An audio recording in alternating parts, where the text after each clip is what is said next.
A rabbi once told the story of a woman who was a Holocaust survivor, who ended up settling in America after the war and was married for 12 years without having children.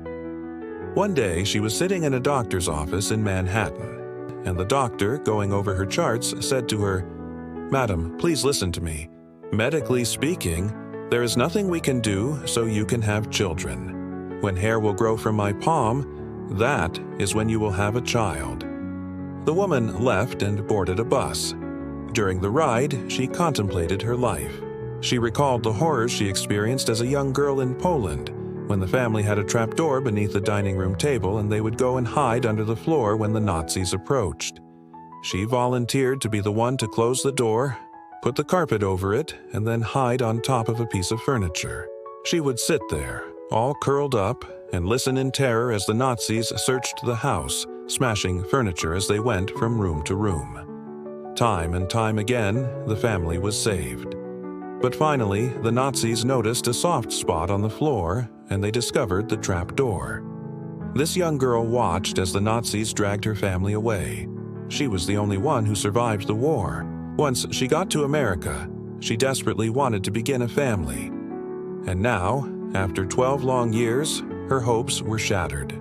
She said to herself, "I have no reason to get off this bus." And so she stayed on the bus, sitting there the rest of the day. Finally, the driver informed her that he was driving the bus to the garage for the night and she needed to disembark. "I have nothing to live for," she muttered. "Listen, lady," the driver said, "I've had a hard day. I don't know what your problem is, but you're not going to solve it by staying on this bus." She got off the bus and said, "Master of the world, you were with me all along. You saved my life countless times. You brought me here. You let me start my life over, and so it is in your hands. I have no right to give up." The bus driver is absolutely right. You didn't save my life for me to live on a bus. Please tell me what to do. I won't give up. I will continue serving you no matter what. A year later, she had a child. That child grew up, got married, and has his own grandchildren. By the time this woman passed away, she had enough great-grandchildren to make that doctor's hair stand up. The rabbi telling the story then added that he heard this story firsthand from the woman herself, whom he knew quite well. She was his mother.